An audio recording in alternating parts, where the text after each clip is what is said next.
Hey guys, so before we get into it, we've officially partnered with KONIG wheels to do a wheel giveaway. So I'm wearing one of these sick t-shirts that says drift mode on the back. Even if you don't drift, it's okay, it's not a big deal. But if you actually pick up one of these t-shirts, it gets you entered in to win a free set of KONIG wheels. That includes their freeform lineup, which is pretty neat. So if you guys are interested, check the description link below. Let's get into the video. Now, this actually isn't my shirt, this is Steve's, because I accidentally wore the wrong one. So just full disclaimer, it smells like old man and movie critics. This was the car, and I'm not joking. Like the car, when it came to those like $45 drag night cash day things on Saturdays and Sundays, like these bad boys were everywhere, running around town, doing burnouts, sending it down the old quarter mile, and they actually looked pretty good. Like it was weird. It was actually kind of a little weird. On this episode of So You Want, we're talking about that one Honda Acura that everyone loved and then everyone forgot about for some reason, the Acura RSX.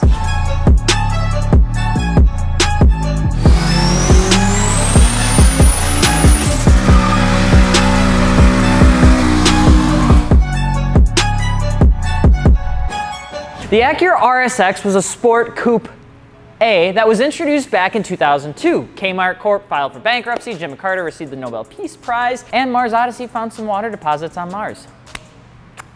My boy.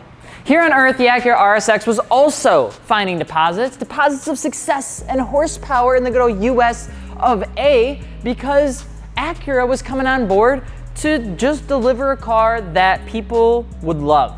And for the most part, people did. It was crowned by Car and Driver's one of the top 10 vehicles, and even on the Ward Auto 10 best engines. The Acura RSX, by all definitions, was a winner. The Acura RSX was based on the Honda Civic 7th generation platform, but tried to stray away from that light as much as possible through its lower and wider stance than its Honda's counterpart. It also features some aesthetic goodies, like a vertical crease on the front end, a super raked windshield, race car, and a lifted back design, kind of like a lifted butt, like Botox, if you will. If not all 16-year-olds fell in love with that blocky, lifted rear end.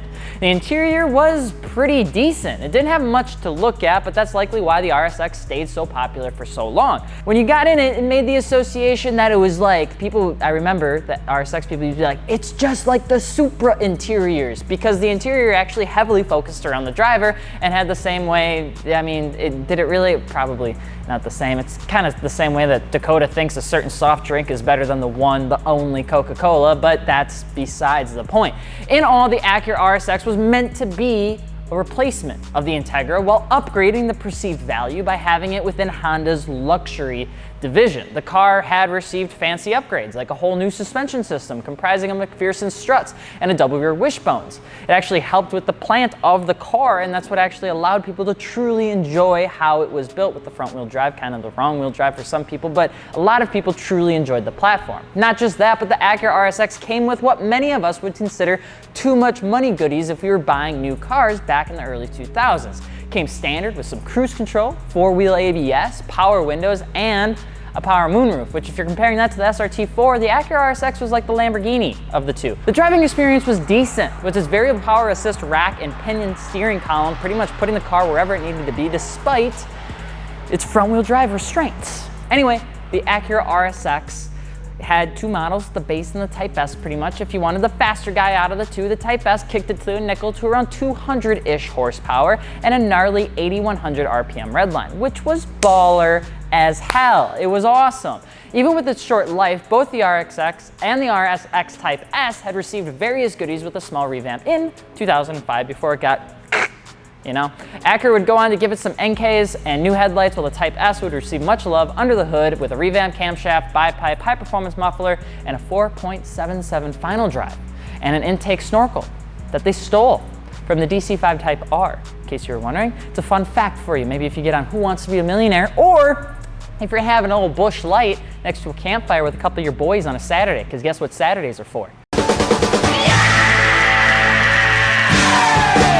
The car itself wasn't anything too insane for today's numbers. This base model went 0 to 60 in 7.2 seconds, with the Type S bringing it down to 6.3. The quarter mile was 15.8, 5.1, which was not a whole lot to scream home about, especially in today's land, but it definitely got the job done.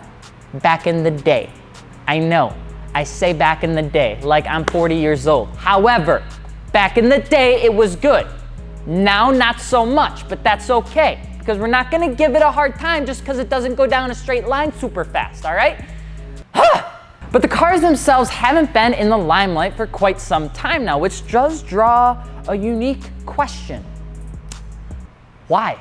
Acura RSXs came out in the early 21st century in the boom of the JDM tuning cars thing. We talked about the birth of the Fast and the Furious, putting steroids to the car scene and kicking it down to the younger generation instead of just being for the old people that had Novas. The Acura RSX was that car for the JDM scene without having to pay the JDM values that were coming out at the time. On top of that, the RSX isn't hard on the eyes at all. As one of the few early 2000 cars to survive that odd Y2K styling thing, you can still get around a lightly modified RSX and no one would likely notice its age. Unless the headlights are all faded, in which case, go head over to AutoZone, aisle 7, get yourself the little headlight recovery system thing that's like $22, or you can do it the cheap way, which I think was like toothpaste or something. I don't know, there's a YouTube video sometime about that. Anyway, so you want an Acura RSX. All right, let's get into it. The Acura RSX from a modifiable standpoint isn't bad at all, as long as you're buying the car for the right reasons. It features the same, we'll call it BRZ-ism that all FRS, BRZ, GT86s all suffer. It's the enthusiasts that wanted more speed and then they were unimpressed when they purchased a car that looked fast and then it wasn't fast and then they blamed the car even though the car really never lied to them. The RSX can be like that. It's not an inherently fast car. It's front wheel drive. It's naturally aspirated. It is a 4-cylinder with VTEC. No matter how angry those upgraded HID headlights are and how red the interior is, it still isn't gonna blow much away unless you find a Type S. And even then you're gonna have difficulty appreciating it because you're just not gonna be able to smoke Mustangs and the 370Zs you're gonna run into on the street. But the Type S is considered to many to be the last great Acura sports coupe and would throw hands with any Acura executive for killing off the model. The RSX is a phenomenal car that has fantastical, which I'm pretty sure is not even a word, driver feedback, but not the actual need to throw insane amounts of money at it. The angry front end and the whole angle thing that they ended up doing that kind of looks like a train, and once I say that, you're never gonna be able to look away, but the angry front end means that you can keep the body clean, preventing the urge to wide body it, which everyone wants to do to their cars these days. The Type S wing mod gives people the sport look they want without having to spend a fortune of money on other aero parts. The body lines work fantastic with simple air suspension or just coilovers and going static, with most people end up running RPF 1s, clutch MLs, or odd Hans on your standard Kumo Federal tire. It's not quick, and you have to be okay with that. Kind of like how you have to be okay with your girlfriend or boyfriend keeping clothes all around your room. Doesn't matter how much you teach them that, you know, dressers exist for a reason, and that's the reason that you spend $200 and 10 hours assembling that 250-piece IKEA set. When they're on the ground, that's not their home. So you want an Acura RSX. Well, I feel like that's one of those cars that a lot of people do love. And when you find one that's clean, that's mint, that's rust-free, that's lightly modified, you're never gonna have a really bad time. Plus, they look really killer right out of the gate. They're not that expensive, the platform is cheap to modify, the reliability is there because it's still that Honda Acura platform, and it's not that old, only 12 or 13 years. Throw a couple goodies on the inside, a little couple goodies on the outside, you're gonna have yourself a fun daily driver. But at the end of the day, if people want speed, you might want to skip out on this one, but that is entirely up to you. With that being said, if you're looking for wheels, tires, or suspension, be sure to hit up fitmentindustries.com. When you guys pick up some of that stuff, it helps us keep making videos like this. And if you haven't subscribed yet, you're gonna want to because you're missing out on some really fantastical stuff. Are you kidding me? Between the decals and the banner, can you even see out of this thing? No. And last but not least, in case you weren't tired of sales plugs yet, we are doing a wheel partnership, wheel giveaway with KONIG wheels. You can pick up one of these t-shirts. The description link is below. Click on that, pick up a t-shirt. We're also making a donation to the ASPCA. So I'm Alex from Fitment Industries. We hope you guys enjoyed this episode of So You Want, and let us know what you'd like us to talk about next. We will see you later. Peace.